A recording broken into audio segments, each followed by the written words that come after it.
Welcome to the Industrial Talk Podcast with Scott McKenzie. Scott is a passionate industry professional dedicated to transferring cutting-edge, industry-focused innovations and trends while highlighting the men and women who keep the world moving. So put on your hard hat, grab your work boots, and let's go. All right, welcome to the Industrial Talk Podcast, where we talk industrial all the time, where we celebrate you all the time because you are a professional. You are bold, you are brave, you dare greatly, you're changing the world, you innovate, you do everything to make my life better. And that's why we celebrate you here on the Industrial Talk Podcast, the number one industrial-related podcast in the universe that celebrates you. It's all about you. It has nothing to do with me. It has everything to do with you because you are changing lives and you are changing the world. Let's get going. We got a great interview. Digital twin is on the subject today. So let's get going. There is so much out there now. So much innovative technology. So much emerging stuff. For me, because I am the butter knife in the drawer. I'm not the sharpest thing out there. I am just dazzled by the amount of innovation that exists out there. And all this innovation is all focused on, it's definitely not focused on, hey, it's going to make you more or less efficient. No, it's going to make you more efficient. It's just going to make you a better company. And it's not just technology when it comes to, things. It's technology and innovation that stretches all the way across your organization. All right. So with that said, how do you, and I ask this question, how do you protect your company from being commoditized? And when I say commoditized, I mean, if I had a nickel every time I talk about IoT and device and edge and cloud and Industry 4.0 and companies being in that, how are you and your message getting through that clutter, that red water, situation where everybody's vying for a little piece of the market? How are you competing against the market leaders? What is that messaging about? Because I'm always fascinated by how you can be noticed in this challenging time. If you're not an industry leader, like, it's easy for me to get noticed because, well, there's really nobody else out there that's doing this. So it's like, there's Scott. He, it is what it is. He gets noticed. But when we start talking about in the world of services and solutions, providing those services and solutions to satisfy customers' problems, it's tough, especially now when we all talk about emerging technologies, IoT, IIoT, and all the solutions. I'm just throwing it out there. How do you prevent your service, your solution from being commoditized? And when I say commoditized, I mean, I was in the industrial maintenance area, right? That's what I did. I did I had a company that did a lot of deep water stuff, terminaling, heavy equipment, and staff augmentation. And the reality is, if I did not innovate, if I did not create the relationships of know, like, trust, and a friendship, and invest a lot of energy into that, it would be challenging because everybody's looking for the least expensive ditch digger or the least expensive heavy equipment operator. They're always looking for that in a commoditized environment. So you've got to innovate. You've got to figure out how your services and solutions are innovative that really solve problems and create that know, like, and trust. That is my spiel, my monologue on how industry and what you got to do to sort of, get past that commoditization. By the way, this is all out on the Industrial Academy. This is just a snippet. I've got sales, marketing, and branding stuff out there. I highlight great professionals who are in the IoT space, who are in the reliability space, who are in the leadership space. Anyway, check it out. It's out on industrialtalk.com. Easy peasy. All right, on to the interview. Sandra Dimatteo is on the interview docket today. And we are talking about digital twins. She is with Bentley. And I'll just share something with you. I've had the opportunity to go to a couple of conferences where Sandra, where I met her, and what she was demonstrating from a digital twin perspective, the technology that exists out there, specifically, Bentley's ability to be able to do that. I'm telling you right now, it's an incredible solution. And there's so much more that could be done. And that's what makes the future so exciting. Even in this world of COVID, technology, innovation will just continue to sort of propel us to prosperity and solutions if we know what to do and if we know who to connect with. Sandra is definitely, with Bentley, is definitely one that you need to connect with.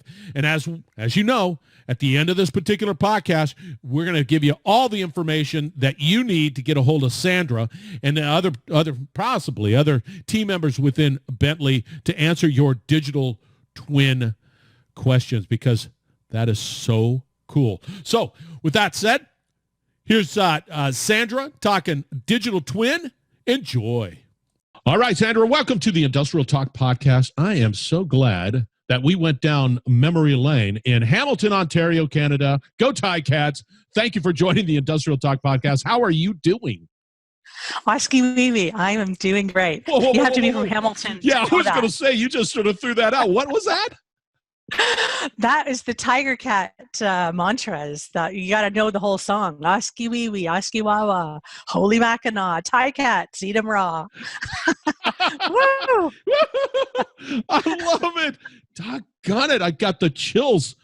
Oh, I love that. All right. Now that we went down memory lane real quick, and I do not know that song, but I do follow them when they're on. So FYI.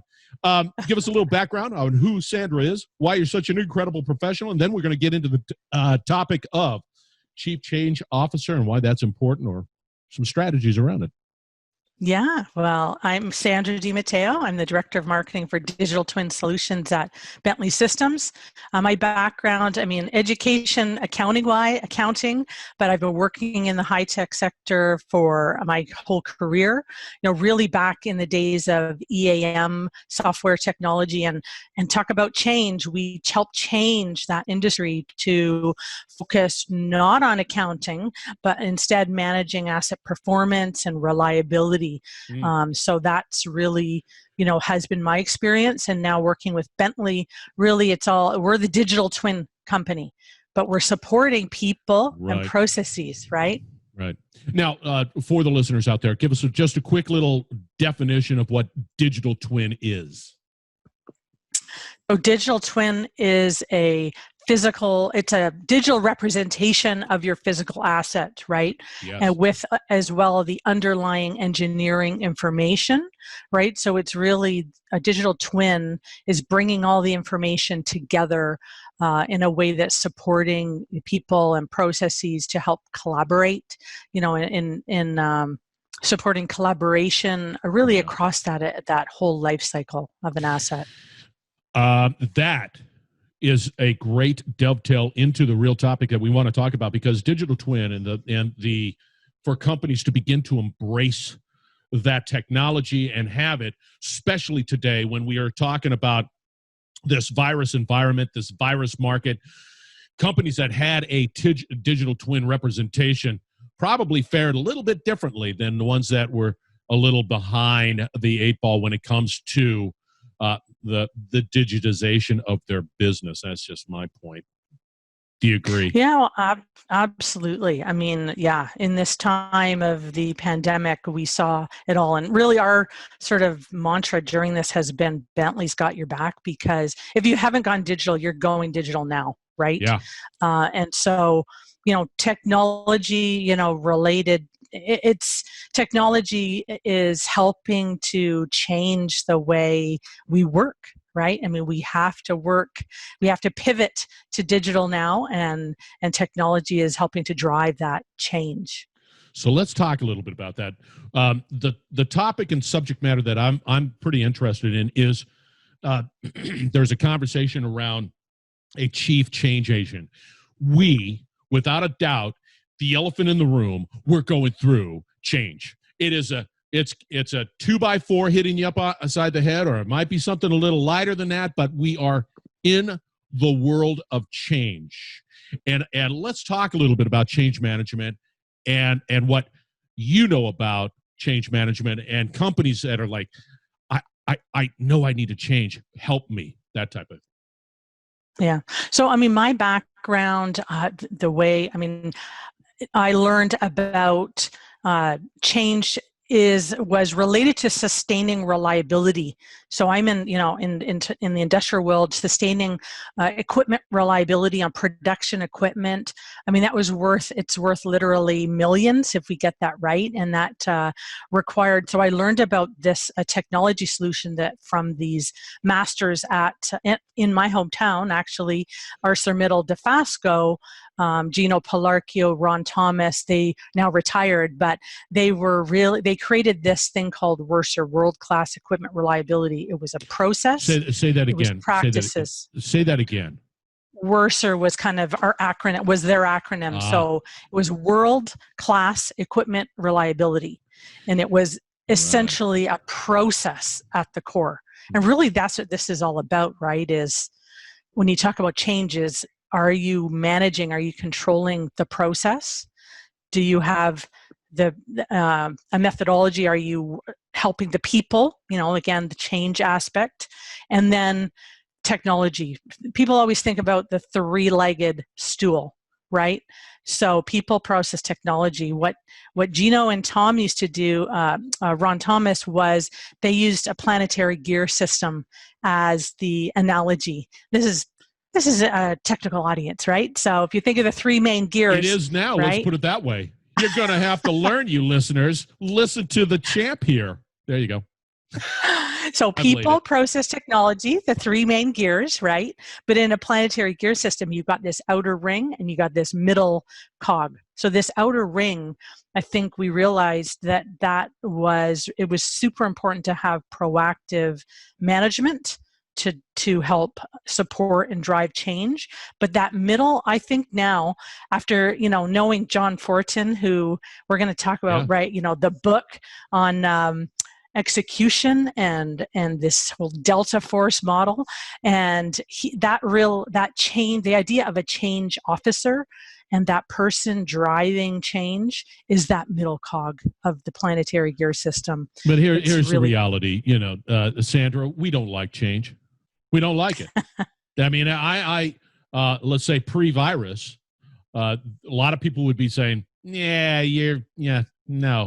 But it's sort of interesting the way conditions are today. You better begin to embrace change because and figure out how to navigate through the processes on getting through to the other, whatever the world looks like in the future. I don't have that happen. And there's no option. There's no option, right? We're moving forward. We're making the change. And then it becomes about accountability and KPIs, right? You put the key performance indicators in, you change. I know John Fortin, in his book, he talks about what we need to do, training people, competency development, right? When you look at that force, it's, are we following through? Do we have the right organization in place? And driving that change, but there's, it's about accountability and putting in all those things in place to drive that change. So it's not an option, right? And it's not an option. I think that there was a level of, and it's not a slap on anybody. Don't call me up and say, Scott, that was a slap. And it's not about you. It's, I believe pre-virus, we tended to be lazy. The economy was moving and things, and we could get away with being certain soft and lazy on some things. And I think post-virus, whatever that looks like, I think you don't have the luxury of being lazy. You don't have the luxury of just sort of lollygagging. And I think your point of education, especially now in the world of change management, if you want to change and truly change, you've got to have that education in place and constantly being, hammered with it. Like you got to learn, and keep reinforcing that. Yeah, absolutely. I mean, there's really methodologies, like the ones like John Fortune has in his book, why execution fails and what we can do about it, is that, you need to have a business case documented, you have to show me the money, right? Yeah. So to get buy-in from executives, you need to have this business case. There's no silver bullet, right? There's, it's about this diligence. Yeah, but people are looking for that silver bullet. The pain is real high. I'm looking for a silver bullet to get me across the finish line, whatever it is. But you're right. You better have some stamina when it comes to this game. And be diligent. And I like that point. And I'm writing it down on my notes just because it's just so. And like you said, post-COVID, that it's all coming to light, right? If you didn't have the technology in place to help you pivot to digital, you're gonna move now, right? So there's no doubt about it, that we have to have all of those things together. And you have to. And even with the companies that are looking at it from a cash perspective, cash flow problem, because, well, they've been shut down, you're going to have to figure out how to finance and get and move that company forward through digitization, and then be able to have in place the right change management mindset, right? You just can't. It's a people problem, right? And when you have a people problem, you have to have the processes and the change management strategies in place. So with that said, you're going to have to help us out. What do you recommend? Well, I mean, first we talked about digital, maturity. I mean, that's definitely an important part here in that change management techniques. They're very closely tied today in this world of adoption of technology. So to drive that new way of working, it goes hand in hand. You may need some help along the way to do that. And there are, people like John Fortin and companies that can help, but it's in your own company. It's about getting the sponsorship from executives, I once thought about it's tension for change, right? How do you talk about COVID-19, right? I mean, that is tension for change, right? At its highest, in the highest sense, right? Sometimes in our word with reliability, it takes an accident. Well, here you go. I like that tension for change, and boy, do we have it, because I'm of the position that, one, to your point, you need to begin looking at all aspects of your business, without a doubt. When you start looking at all aspects of your business, not just from a human capital point of view, the talent and the training and having the right organization, but the technologies that help facilitate success and having the right people around that, and all of that that's big change. And that creates a lot of tension. And I would imagine there's a lot of companies out there saying, I have this 5-alarm fire here, and I got this 5-alarm fire here. I got this 5-alarm. Everything's a 5-alarm fire. You got to have a sense of urgency, but you also have to be able to take a step back and really do it right as well. Or you're not going to succeed at that change. Right. As a change leader, it's changing the mentality. So stop rewarding those firefighting activities and move the model to proactive. Start rewarding and recognizing those proactive behaviors instead of, rewarding those reactive behaviors. How do we do that in this COVID world? Because if as a business owner, I definitely know my challenges, and it's hard not to, be very reactive because I don't know what the future holds, and I'm just sort of trying to navigate through this. How do you deal with that? Well, I think no matter what, I mean, someone I knew a great leader at Scottish Power, he's now retired, Martin Sedgwick, he used to tell me two things. One, strong responses to weak signals and never be complacent, right? So that, those two things from a change perspective is, as a change leader, you're always there. At the C level, your CEO, they're great. They're driving change, and we need them to buy in and support, but they're not the ones who are going to execute, right? Where things fail is in execution. If anything that John Fortin has taught me, and I've known him for a long time, it's that, and that's why he wrote a book about it. Yeah. in his why execution fails and what to do about it, right? Is that when if you're not executing, right, that's where things fail. So no matter how much support you get, so it's that those people who are in the change management roles to constantly have that focus on the people and moving things along. So now in the digital world, post COVID, that is even more challenging. I don't know about you, but I'm in more meetings now than I've ever been because it's about communication, collaboration. You have to do it. Somebody was telling me about when we start talking about meetings, there's a spatial, component to meetings and interacting with people. So you and I, through this Zoom communication tool, spatially we're perfectly set up, and so we can have this conversation. Now, if you took it and you rolled way back into your room, then it would be different. But because of that, I don't know. I just see there's a double-edged sword here, but I see a positive that happens, and that's all a part of change as well. You better, that one's drinking from a fire hose too. You better learn how to get digital fast and virtual fast. I honestly think we're more productive now in some ways than ever before. Yeah, because, we're at home. We're, number one, avoiding that commute. And, you've got more time and focus.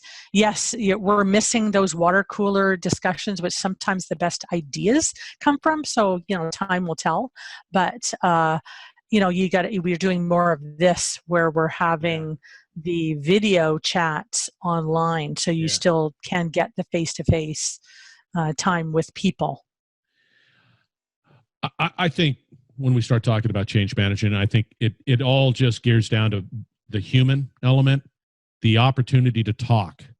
And really, from my perspective, putting your pride aside and recognizing that people have valid input and being able to embrace that and go with that. And everybody's like, yes, that's what we need to do. Because I think the sense of urgency that we all are feeling globally brings about that willingness to say, okay, I hear you. Let's figure that. And a desire to move forward. I think change, although it has to happen, I think there's a greater willingness to change now. Which is a good thing, right? And change, from the world that I live in terms of, asset performance management in the industrial world, when you're changing the way you're managing your equipment and preventing them from failing, it's worth millions of dollars a year, on the bottom line. So this change is necessary, and it's so valuable that, hopefully now is, we're going to see more of that happening. And I think it has to be. It has to. And I think that because of the situation, I just see it happening because people are going to say, the argument had always been with reliability, right? It's always been culture, right? Why did your reliability programs fail? Because we had somebody fly in and they changed and then it died. And it was just sort of a lukewarm. Some companies succeeded, some companies didn't succeed as well. And that's why John's book talking about that, like the the success rate is just staggeringly low when it comes to these initiatives. I find that people are more inclined to saying, I see the value now of being able to manage my assets, keeping my assets up and running in an efficient way, and then be able to proactively figure out solutions to keep it up and running. I think it's a good thing for the reliability community. Absolutely. Yeah, I think John quotes like it's about 70% of projects fail, which is Yikes. unbelievable. Yeah. That's and money, why? baby. Right? Yeah. It is That's money. money, baby. Yeah. Yeah. And we've seen go ahead. we're seeing in the oil and gas industry, and not only this, with COVID, but the price of oil dropping, in a downturn, it's those efficiencies. So how are we going to survive? How are we going to keep operating if you're not the most efficient that you can be? And so, it's about digitalization and ensuring every penny is saved. I saw a cartoon, industry-specific cartoon, and the people, it showed people sitting in a conference room in a building on a corner, right? And then they're talking about, well, we've got a 3 to 5 year target to start to look at some digitization of our industry. And then here comes this big old wrecking ball that had COVID on it, comes flying on in, It's like, yeah, that. But you bring up an interesting challenge with oil and gas. Those assets have to run. There's no luxury of saying, hey, don't worry about that cracker. We don't have to run it today and then just shut it off. And then, tomorrow we'll run it and cycle them back. You can't do that. You have to have those assets running and running efficiently. And that's a whole nother challenge. Yeah, and doing it with less people. I mean, you think platforms doing more remote monitoring. Yeah. They've got their big goals that they have to comply with carbon, net carbon zero, and and so all of that comes together that you have to change, right? And you need digitalization really as. From my perspective, that's so key today. As we go more and more of the equipment has sensors and technology, IoT and artificial intelligence, machine learning, that's all going to replace a lot of manual effort, but still then, right, you need these systems of systems to manage overall. You do, and I always look at technology as it enables the mundane, right? That me as a human being, I don't have to go out there and I don't have to take that check, and I get away from the mundane and I focus on what is truly of value for the organization. So when we start talking about digitization, it just makes you more efficient. It makes my decisions as a human more efficient, and that benefits everybody and bottom line value. So. And the cost point of many of these enabling technologies is not that bad. I mean, you could get these devices and you could get it out at the edge. You could get the cloud. I mean, all of a sudden the cloud is like, woo, hey, we're at the cloud. It's not a big deal. It's like one day is a problem. Today is not a problem. Don't ask me why, but that looked like a switch.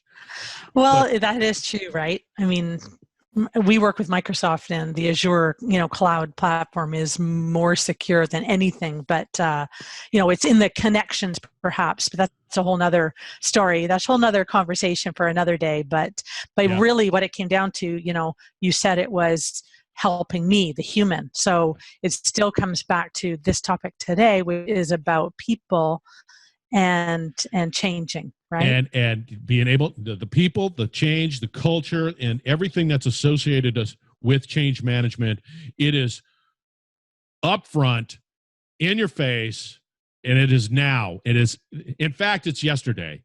So you're behind. If you think it's now, it's behind us now, because we have to, and we have to do it. And what the other part I like about all this, that I don't like people losing jobs, and I mean the pain is the pain. But it's there is a greater willingness to fail. Like, I'll try it. I didn't succeed, but I tried. And it's a interesting mindset. Beforehand, you failed. Well, that's bad. Bad. Now it's like, hey, I tried. Yeah. And I learned. That's interesting. I'm reading a book right now. Actually, everyone on our sales team is reading Extreme Ownership. And it's the Navy SEALs book on just that. It's like the leader has to take absolute ownership of everything that's going on and take responsibility for failure, right? Who failed? Well, it's the leader. If anyone's failed, it's the leader taking complete responsibility and improving from there. It's okay to fail. It is. You have to fail. If we would have made it to the moon if we didn't fail, right? Some of the most incredible innovations came through, failure. Look at the light bulb, He failed, 100,000 times to get one light bulb? Okay. That's tough. What was the name of that book? Extreme Ownership. Okay. But, you think about every decade, there's just like a book. I know back the 90s, it was Leading Change, and then there were, just several others. But maybe today that sort of mother of all books on managing change in that terms of execution. Yeah. I really do like this Delta Force model that John Fortin has in his book, on why execution fails and what to do about it. Because in the end, right, it's like they say, culture beats strategy, right? Eat strategy for lunch, I think it is, right? Yeah. I'm always attracted to things that are extreme. I tend to be extreme. And whenever I see it in a title, it's like, yeah, that's for me. Extreme cooking. Yeah, that's for me, right? So I like that a lot. Okay, we're running out of time. Now, your LinkedIn stat card is pretty incredible. Are you active on LinkedIn? Absolutely. Yeah. All right, because that's important. Yes, definitely. If people want to get a hold of you, most definitely, they can. I'm on LinkedIn there every day. I was just posting yesterday on, we just joined the Digital Twin Consortium, which is, we're pushing the whole, digital twins has got a lot of hype, but really it's, it's not that out there, so we've joined this consortium to help move it along and help every industry in adopting technology to help in changing the way they're doing business so that they're managing. Is that through the Industrial Internet Consortium? They're creating the digital twin consortium? It's an offset of that. Yeah. Yes, absolutely. Yeah, we've had that conversation. I like digital twin. I'm glad I'm not a digital twin because two uglies don't equal, that's not a good thing. but here we are. That's a joke. Thank you very much. I appreciate it. I'll be here till Friday. Anyway, her name is Sandra Dimatteo. That's Dimatteo. Come on. Did I get it close? You had the Italian pronunciation. All Love right, it. there you go. Dimatteo. Bentley is the company. We talked a lot about change management, you listeners out there. You're going to have to change. You're going to have to embrace that. If change looked like me, you still have to give me a hug, even though I'm ugly. You're going to have to change it and do it. All right, Sandra, you were wonderful. I'm sorry I had to cut it. I mean, we can't talk forever. We could, but we can't. Go Ticats. Let's do it again sometime, Scott. Thank you so much for this time. Appreciate it. Excellent. Go Ticats. And here's LSU Tigers, and it looks like the Ticat. See? It's a tiger. Woohoo. Yeah, that's right, baby. All right, listeners, you stay tight. We're going to be wrapping it up on the other side, so don't go away. And I know when you go away, so don't go away. Stay tuned. You're listening to the Industrial Talk Podcast Network.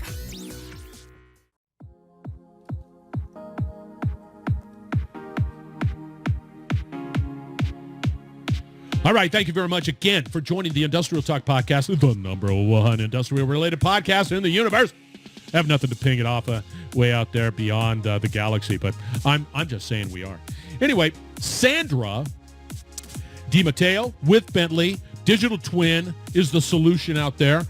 The future is incredibly bright. The leadership at Bentley, Sandra and company, are incredible that they're just constantly just pushing the envelope. Find out more. You got to do the education stuff. You got to continue to feed yourself. Technology, innovation, collaboration, all of this stuff. You got to educate, and you got to do it, and you got to do it efficiently, because speed is everything. You can never get your time back. And right now, we need you. We need you, industry. We need you, manufacturing, each and every day. Thank you. Thank you to Sandra. Thank you to the team Bentley. Fantastic job. Keep up the great work. Now, you're going to get all the information of Sandra. Go out to industrialtalk.com. That's industrialtalk.com. Find her interview. You'll find her connections. Reach out to her. She is an absolute pro. And then finally, go out and find out a little bit about the Industrial Academy, where we provide, insights into what's happening. So take care. Be bold. Be brave. Thank you. Take care.